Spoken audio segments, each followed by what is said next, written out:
O sol começava a descer no horizonte quando o coronel Inácio jogou 3 maços de dinheiro sob a mesa de madeira rachada. O cangaceiro Zé Trovão olhou para as notas com uma frieza que cortava o ar quente da tarde. Sua mão direita repousava na coronha do punhal, enquanto a esquerda tremia, não de medo, mas de raiva contida. Lá fora, os jagunços do coronel cercavam o casebre com rifles engatilhados. O silêncio era tão pesado que até os urubus pararam de circular no céu. E então, com uma voz rouca como pedra raspando no chão, Zé Trovão respondeu apenas uma palavra que selaria seu destino: não. Mas o que aconteceu no instante seguinte marcaria o sertão por gerações inteiras. 3 semanas antes daquele confronto mortal, Zé Trovão era apenas mais um cabra comum tentando sobreviver na imensidão do sertão. Ele havia deixado o cangaço anos atrás, depois de ver companheiros tombarem como gado marcado para abate. A vida fora da lei tinha cobrado seu preço. Cicatriz profunda cruzava suas costas. Uma bala mal curada deixara seu ombro esquerdo torto. E seus olhos carregavam aquele brilho gelado de quem já viu a morte de perto e decidiu continuar andando mesmo assim. Agora vivia sozinho numa tapera esquecida, entre a Chapada do Araripe e o Vale do Cariri, plantando mandioca numa terra seca que mal dava para sustentar 3 cabras magras. Seu rancho ficava isolado, cercado por mandacarus retorcidos e juremas espinhosas. Os vizinhos mais próximos moravam a 2 léguas de distância. Zé Trovão gostava do silêncio. Gostava de acordar sem escutar ordem de patrão, nem gritos de dor ecoando pelo mato. A solidão era sua aliada, sua proteção contra um passado que ainda o perseguia em pesadelos. Toda manhã ele acordava antes do sol nascer, pegava a enxada velha e ia trabalhar na roça. O suor escorria pelo rosto queimado, misturando-se com a poeira vermelha que cobria tudo. À noite, sentava na porta da tapera com a cuia de café amargo e fumava um cigarro de palha, observando as sombras dançarem sob a luz fraca do lampião. Era uma vida dura, seca, mas era dele. Ninguém mandava, ninguém ordenava, ninguém chicoteava. Era um homem livre, ou pelo menos tentava ser. Se gosta de histórias assim, inscreva-se no canal para não perder a próxima. Tudo mudou numa tarde abafada de setembro, quando Zé Trovão ouviu um gemido fraco vindo do pé de um juazeiro retorcido que ficava perto do cercado das cabras. Ele largou a enxada no chão e caminhou até lá, a mão instintivamente procurando a faca presa na cintura. A desconfiança era velha companheira. No sertão, gemido podia ser armadilha. Mas quando chegou perto, viu que não era emboscada. Deitado sobre as raízes nodosas do juazeiro, estava um menino de uns 12 anos, magro como vara seca, com o rosto coberto de poeira e os pés descalços sangrando. A camisa dele estava rasgada em tiras, deixando à mostra marcas roxa e vermelha que subia pelas costas. Marca de chicote, sem dúvida. Os pulsos finos do garoto tinham queimaduras fundas de corda e seus olhos estavam fechados, afundados em sombras escuras. Zé Trovão se abaixou devagar, estendendo a cuia d'água que sempre carregava amarrada na cintura. Quando sua sombra cobriu o menino, os olhos dele se abriram de supetão, arregalados, cheio de terror puro, como bicho acuado preste a ser abatido. O garoto tentou se arrastar para trás, mas não tinha força. Só conseguiu soltar um choraminho baixo e estender as mãos trêmulas na frente do rosto, como se esperasse mais pancada. Zé Trovão ficou parado, a cuia estendida, sem falar nada. Esperou. O silêncio se arrastou pesado entre eles. Finalmente, a sede venceu o medo. O menino agarrou a cuia com as 2 mãos e bebeu com desespero, derramando metade da água pelo queixo sujo. Que te machucou, garoto? Perguntou Zé Trovão. A voz baixa e firme como trovão distante. O menino tremeu. Tentou falar, mas só conseguiu soltar um choro engasgado. Zé Trovão percebeu então que as marcas de chicote nas costas dele eram recentes, ainda sangravam em alguns pontos. Não eram chicotadas de pai corrigindo o filho, eram chicotadas de patrão castigando escravo. Eram marcas de crueldade pura. O estômago de Zé Trovão revirou. Ele conhecia bem aquele tipo de violência. Tinha visto demais durante os anos de cangaço. Tinha lutado contra ela e jurado que nunca mais ficaria calado diante dela. Ele pegou o menino no colo, leve como um saco de palha seca, quase sem peso, e o levou para dentro da tapera.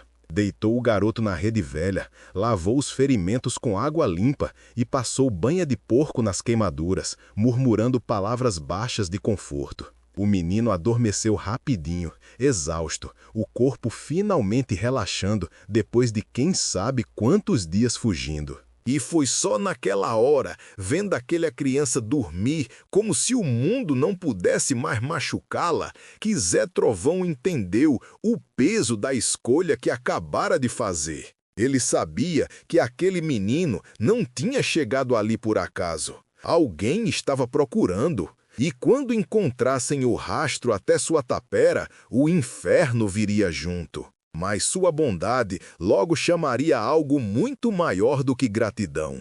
Na manhã seguinte, antes mesmo do sol rachar no céu, 3 cavalos pararam em frente à tapera de Zé Trovão. O barulho dos cascos na terra seca acordou ele na hora. Zé Trovão se levantou devagar, pegou a faca e foi até a porta.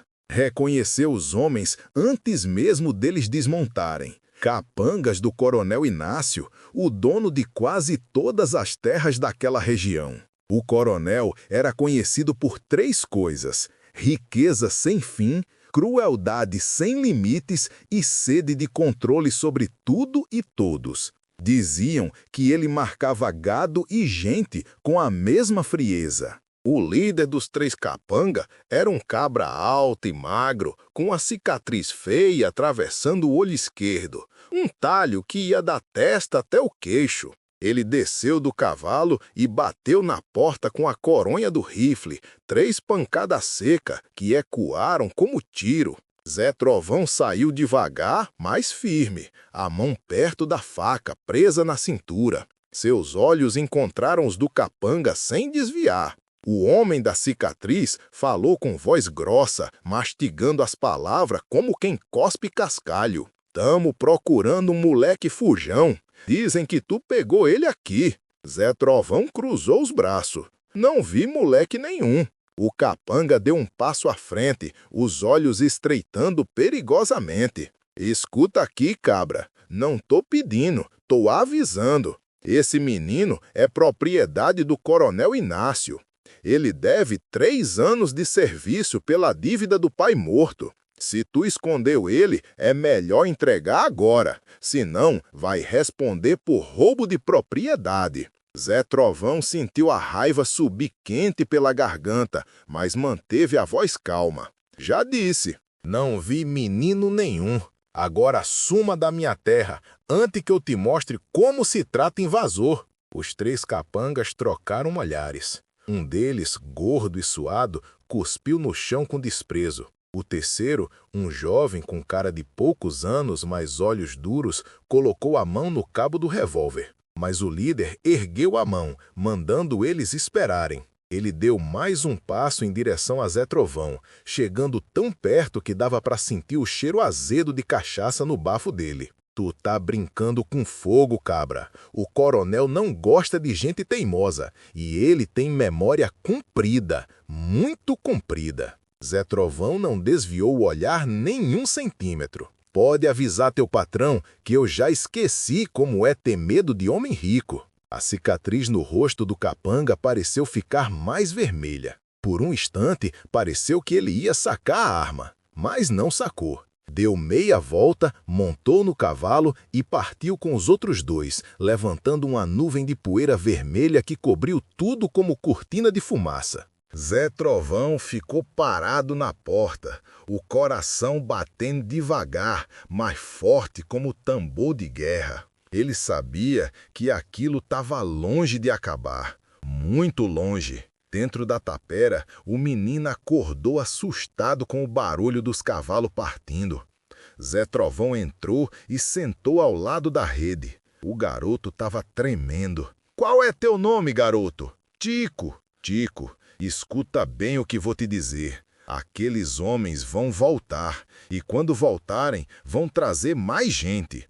Mas enquanto tiver fôlego no peito e sangue nas veias, ninguém vai te levar daqui. Entendeu?" O menino assentiu, os olhos marejados de lágrimas, que ele segurava com toda a força. "Por quê? Por que tá me ajudando? Nem me conhece." Zé Trovão ficou calado por um tempo. Depois respondeu: "Porque já vi menino ser tratado como bicho, e jurei que nunca mais ia deixar isso acontecer na minha frente." E naquele silêncio, até o sertão pareceu prender a respiração. 2 dias se passaram numa tensão pesada. Zé Trovão sabia que o coronel não desistiria. Homens como Inácio nunca desistiam. Era questão de orgulho, de poder, de mostrar que ninguém o desafiava impunemente. Então Zé Trovão começou a preparar a tapeira para a guerra. Trancou as janelas com tábuas velhas pregadas em cruz. Encheu todos os baldes e potes com água. Afiou a faca até o fio cortar o vento. Verificou a espingarda velha que guardava escondida debaixo do assoalho. Tinha só 3 balas, mas talvez fosse o suficiente. Tico ajudava como podia, carregando lenha, vigiando o caminho, trazendo notícias de qualquer movimento estranho no horizonte. À noite, sentados ao redor do lampião fraco, Zé Trovão contava histórias do tempo de cangaço. Histórias de valentia, lealdade e sangue derramado na luta por justiça. O menino ouvia tudo com os olhos brilhando como estrelas, como se cada palavra fosse uma promessa de que o mundo podia ser diferente. Mas a calmaria durou pouco. Na tarde do 3º dia, uma comitiva grande chegou cavalgando devagar, levantando poeira que subia até o céu como fumaça de queimada. Eram pelo menos 10 cavalos dessa vez. Na frente vinha o próprio coronel Inácio, montado num cavalo preto reluzente, com sela de couro trabalhado e chapéu de feltro enfeitado com fivela de prata. Ele vestia terno escuro, mesmo no calor infernal, e suas botas engraxadas brilhavam ao sol. O coronel desceu com calma, tirando as luvas de couro dedo por dedo, enquanto olhava a tapeira miserável, com um misto de desprezo e diversão. "Zé Trovão", disse o coronel, a voz mansa, mas cheia de veneno escondido. "Finalmente nos conhecemos pessoalmente. Ouvi falar muito de você. Dizem que foi cangaceiro valente no passado, mas isso foi há muito tempo, não foi?" Zé Trovão saiu da tapeira, deixando Tico escondido lá dentro com ordens para não sair por nada. Ele parou a 3 metros do coronel, ereto como um mandacaru no meio da caatinga. Não respondeu à provocação, só esperou. O coronel sorriu, mas era um sorriso gelado, sem vida. "Vim pessoalmente buscar o que é meu. Mas antes, quero te fazer uma proposta. Uma proposta justa, de homem para homem." Zé Trovão continuou calado, mas seus olhos falavam mais que 1000 palavras. O coronel fez um sinal preguiçoso com a mão e um dos capangas trouxe uma sacola de couro grande. O coronel abriu e despejou o conteúdo sobre uma pedra lisa. 3 maços de dinheiro, bem amarrados com cordão de couro. Notas novas, limpas, cheirando a possibilidades. Uma fortuna. Mais dinheiro do que Zé Trovão veria em 10 vidas de trabalho na roça. "Isso aqui", disse o coronel, apontando para o dinheiro com a ponta da bota engraxada, "é mais do que você vai ver na vida inteira, Trovão. Entrega o menino e pega essa grana. Compra terra, gado, sementes, contrata gente para trabalhar para você. Arruma uma mulher, faz família, vive como homem de bem, respeitado. Zé Trovão olhou para o dinheiro, olhou para o céu, olhou para os capangas armados ao redor. Depois, olhou direto nos olhos do coronel e então cuspiu no chão, bem na frente das botas engraxadas do homem rico. O cuspe escuro manchou a poeira vermelha. Dinheiro sujo não compra homem livre, e menino negado para ser negociado no curral. O sorriso do coronel morreu na hora. Seus olhos ficaram duros como pedra de rio. Você tá cometendo um erro grave, cabra. Um erro que vai custar caro. Pode ser, mas é meu erro, e vou morrer com ele se precisar. Se toda a cidade se virasse contra você, ficaria firme ao lado de um estranho? O coronel respirou fundo, controlando a raiva que fervia dentro dele. Pegou as luvas de couro e vestiu de novo. Devagar, cada movimento carregado de ameaça silenciosa. Até o pôr do sol de amanhã, Trovão. Você tem até o pôr do sol para mudar de ideia. Depois disso, eu volto. Mas não volto para conversar. Volto com todo o meu bando. E aí não vai sobrar nem sua sombra nessa terra maldita. Ele montou de novo, ajeitando o chapéu com um puxão seco. Você vai morrer por um moleque fujão. Que desperdício! Então, partiu com os capanga, e a poeira vermelha subiu como cortina de teatro fechando o último ato de paz. A noite caiu pesada como laje de pedra. Zé Trovão não conseguiu dormir. Ficou sentado na porta da tapera, afiando a faca no couro velho, o som metálico cortando o silêncio. Tico dormia inquieto na rede, murmurando palavras soltas entre os pesadelos. Zé Trovão olhou para o céu cheio de estrelas e lembrou dos companheiros de cangaço que tombaram lutando por dignidade. Lembrou do juramento que fez quando largou o bando. Nunca mais se ajoelhar para homem rico. Nunca mais deixar criança sofrer nas mãos de gente sem alma. E agora, ali, sozinho contra um coronel e seu exército particular, Zé Trovão entendia que aquele era o momento de provar se suas palavras tinham peso ou eram apenas vento levado pela poeira. Ele pensou em fugir,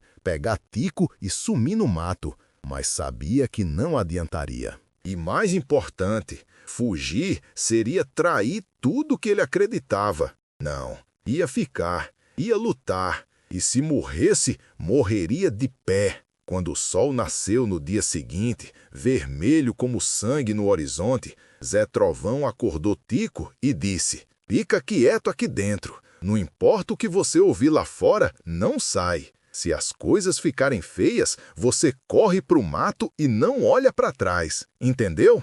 O menino agarrou a mão do cangaceiro com força. "E se eles te matarem?" "Aí tu corre e não para. E quando crescer, lembra que teve um cabra velho que achou que você valia mais do que dinheiro." Mas antes que Tico pudesse responder, um som distante começou a ecoar pelo sertão.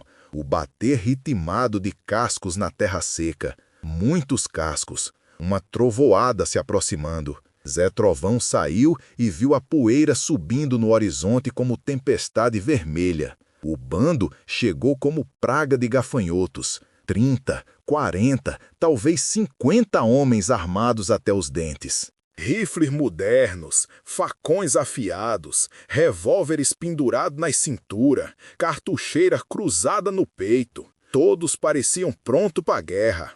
O coronel vinha na frente, montado no cavalo preto, sorrindo como quem já ganhou antes de começar. Ele parou a 20 metros da tapera e desmontou devagar, saboreando o momento. "Última chance, Trovão. Entrega o menino e você vive. Pode até ficar com metade do dinheiro. Que tal?" Zé Trovão cuspiu no chão de novo. "Vem buscar então."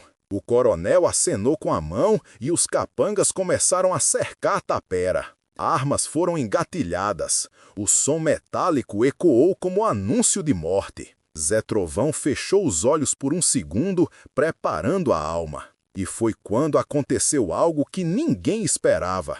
Se estivesse cercado dentro desse casebre, entregaria o refém ou morreria lutando? Do outro lado do horizonte surgiu outra nuvem de poeira, maior, muito maior. O coronel franziu a testa e olhou para trás. Os capangas ficaram inquietos. E então apareceram homens, dezenas, centenas. Vinham a pé, a cavalo, montado em jegues, carregando o que tinham. Foices enferrujada, facões velho, bordões ferrado, espingarda que devia ter 50 anos, paus grosso, pedra amarrada em funda. Eram vaqueiro de pele queimada, lavradores de mão calejada, pescadores magro, rendeiras com lenço na cabeça, até velhos curvado pela idade, mas com fogo nos olhos. Eles pararam ao lado de Zé Trovão, formando uma linha irregular, mas firme, entre ele e o bando do coronel. Não falaram nada no começo,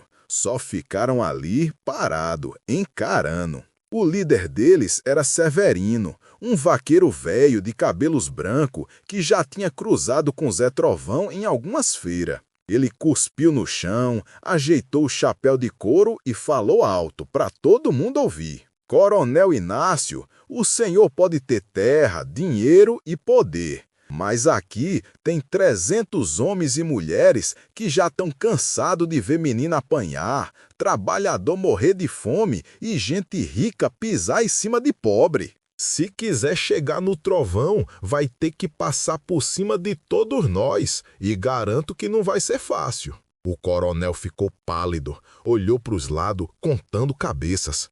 Seus capangas olharam uns para os outros, indeciso, subitamente sem tanta certeza.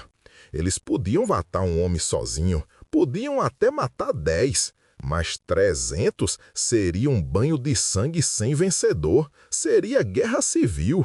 Zé Trovão olhou para os lados, incrédulo. Aqueles homens mal o conheciam, porque estavam ali, arriscando tudo. Severino virou para ele e disse baixo: Tu não sabe, Trovão, mas tua fama ainda corre solta. Dizem que tu foi o único cangaceiro que largou o bando porque não quis matar inocente. Que tu sempre dividiu comida com retirante e nunca roubou de pobre. Isso vale mais do que todo o dinheiro de coronel. E quando a notícia se espalhou que tu estava protegendo uma criança contra o Inácio, o povo se levantou, porque tá todo mundo cansado de se curvar. Zé Trovão sentiu algo apertar no peito. Não era medo, era esperança. O coronel Inácio, vendo que estava em desvantagem numérica absurda, deu meia volta com um grunhido de raiva engasgada. Seu rosto estava vermelho de humilhação. Isso não vai ficar assim, Trovão. Você vai pagar por essa afronta. Mas mesmo dizendo isso, ele montou e partiu. Os capangas o seguiram, confusos, derrotados. E enquanto o bando do coronel sumia no horizonte, os 300 compadres começaram a gritar, a comemorar, abraços, risos, choro de alívio. Zé Trovão ficou parado no meio de tudo, ainda sem acreditar. Tico saiu correndo da tapera e se agarrou nele, chorando. E pela primeira vez em muito tempo, Zé Trovão sorriu de verdade. Naquela noite, o terreiro em frente à tapera virou festa. Alguém trouxe um bode velho para assar. Outro apareceu com cachaça. Uma mulher puxou uma cantiga e logo todos estavam cantando. Um sanfoneiro velho tirou do nada uma sanfona amassada e começou a tocar. Crianças corriam entre as pessoas. Era uma celebração estranha, nascida do medo vencido. Zé Trovão sentou com Severino e outros homens ao redor de uma fogueira que crepitava.